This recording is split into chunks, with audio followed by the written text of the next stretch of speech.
Hai guys, jadi di video kali ini aku mau ngebahas tentang indikator kinerja utama atau yang sering disebut dengan IQ. Jadi di video kali ini aku mau mengambil kasus dari IQ Undip. Jadi apa sih IQ itu? IQ atau indikator kinerja utama adalah ukuran yang digunakan untuk menilai tingkat keberhasilan suatu organisasi dalam mencapai tujuan strategisnya. Jadi IQ kan sering disanding-sandingkan dengan KPI. Nah, apa sih perbedaan IQ dan KPI? Nah, IQ itu adalah indikator kinerja utama yang sudah saya jelaskan tadi di awal. IQ adalah ukuran yang digunakan untuk menilai atau pencapaian tujuan strategis suatu organisasi secara keseluruhan. Nah, IQ ini bersifat makro dan lebih sering digunakan pada instansi pemerintahan, BUMN, dan lembaga publik untuk mengukur hasil jangka menengah atau jangka panjang instansi tersebut. Sedangkan KPI ini adalah Key Performance Indicator. KPI ini adalah indikator yang digunakan untuk mengukur kinerja operasional atau teknis suatu individu, tim atau unit kerja. KPI bersifat mikro. Nah, kalau KPI ini kan bersifat mikro, sedangkan IQ tadi bersifat makro. Nah, kenapa KPI ini dibilang bersifat mikro? Karena KPI ini lebih bersifat spesifik dan banyak digunakan di perusahaan swasta untuk menilai capaian kerja dalam jangka pendek seperti bulanan atau kuartalan. Nah, menurut kalian IQ itu penting nggak sih?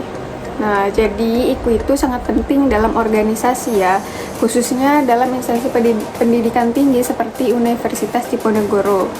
Karena IQ sendiri berfungsi sebagai alat ukur keberhasilan strategis pada universitas tersebut.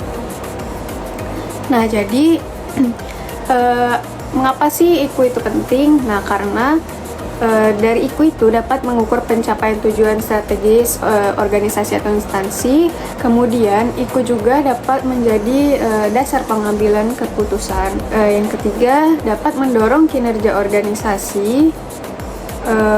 Itu IQ menjadi pemacu bagi semua unit kerja dan individu untuk mencapai target yang telah ditetapkan, sehingga mendorong budaya kerja yang lebih produktif dan terarah. Kemudian IQ juga dapat sebagai alat evaluasi dan akuntabilitas publik. Yang terakhir yaitu mendukung peningkatan mutu keberlanjutan. Dengan memantau capaian IQ secara periodik, organisasi dapat melakukan perbaikan berkelanjutan. Jadi kan pada materi kali ini aku mengambil contoh IQ pada instansi pendidikan Universitas Diponegoro. Nah, di sini sudah ada tabel IQ atau indikator kinerja utama Universitas Diponegoro yang saya ambil ini tahun 2022. Jadi di sini ada IQ bidang lulusan dan dosen. Yang pertama ada presentasi lulusan yang bekerja lanjut atau berwirausaha. Di sini target mereka adalah 80, capaiannya 89,88, presentasi capaiannya yaitu 112,35%. Nah, jadi di sini terlihat bahwa target tercapai dengan sangat baik, menunjukkan daya serap lulusan di dunia kerja atau studi tinggi sangat positif. Kemudian mahasiswa yang mengambil 20 SKS di luar kampus atau berprestasi nasional. Di sini targetnya yaitu 25, capaiannya 40,99. Kemudian presentasi capaiannya mencapai 163,96%. Nah, jadi di sini bisa dilihat pencapaian ini sangat tinggi, menandakan implementasi program MBKM dan kompetisi mahasiswa berjalan efektif. Kemudian untuk IQ dosen, yang pertama dosen yang berkegiatan tridharma lintas kampus atau industri atau membina mahasiswa berprestasi. Di sini targetnya 30, capaiannya 54,33, presentasi capaiannya mencapai 181,10%, yaitu capaian luar biasa, menunjukkan kolaborasi dosen dan integrasi ke dunia nyata sangat-sangat kuat. Kemudian juga masih di dosen ya, IKU dosen yang kedua, dosen S3 bersertifikat industri atau berasal dari dunia kerja. Nah, di sini targetnya yaitu 50, capaiannya 55,74, dan presentasi capainya 111,48%. Nah, ini menunjukkan bahwa memperlihatkan komitmen Undip meningkatkan kualitas sumber daya dosen, termasuk rekrutmen dan pelatihan. Kemudian masih di dosen juga, keluaran riset dan pengabdian masyarakat yang mendapat rekognisi internasional. Di sini targetnya 1 ya, capaiannya 2,42, dan presentasi capaiannya 242,00%.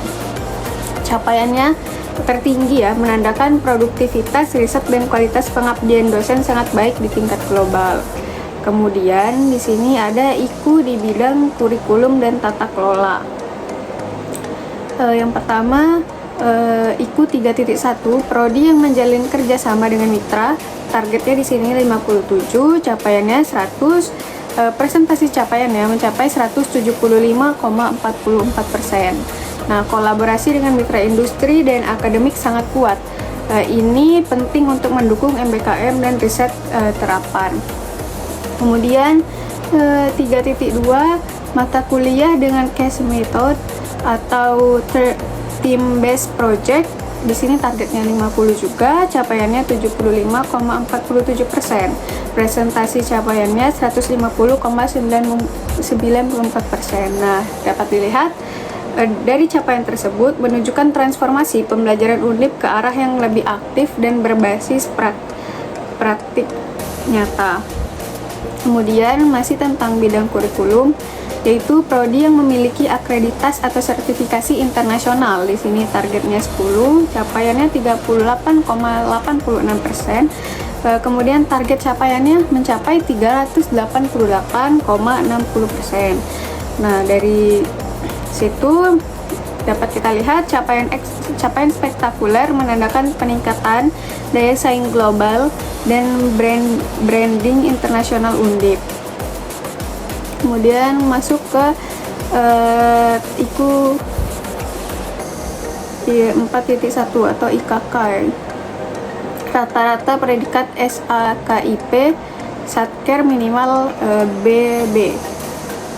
Di sini targetnya BB ya. Nah, capaiannya malah A atau dengan 84,55%. Di sini nggak ada capaian presentasi capaiannya. Nah, tapi dapat dilihat bahwa peningkatan tata kelola sangat baik, tercermin dari nilai SAKIP A sangat baik. Kemudian di sini ada nilai kinerja anggaran atau RKA KL minimal 80. Di sini targetnya 85, capaiannya 90,96. Presentasi capaiannya mencapai 107,1%. Pengelola anggaran efektif dan efisien mendukung prinsip akuntabilitas keuangan Undip. Jadi kesimpulan yang dapat diambil dari materi kali ini yaitu indikator kinerja utama atau IKU adalah alat ukur strategis yang digunakan untuk menilai keberhasilan pencapaian tujuan institusi terutama dalam dunia pendidikan tinggi. IKU mencakup aspek lulusan, dosen, kurikulum, kerjasama hingga tata kelola. Studi kasus Universitas Diponegoro menunjukkan bahwa pada tahun 2022 lalu seluruh target IKU berhasil tercapai dan sebagian besar malah melebihi target dengan rata-rata capaian di atas 150%.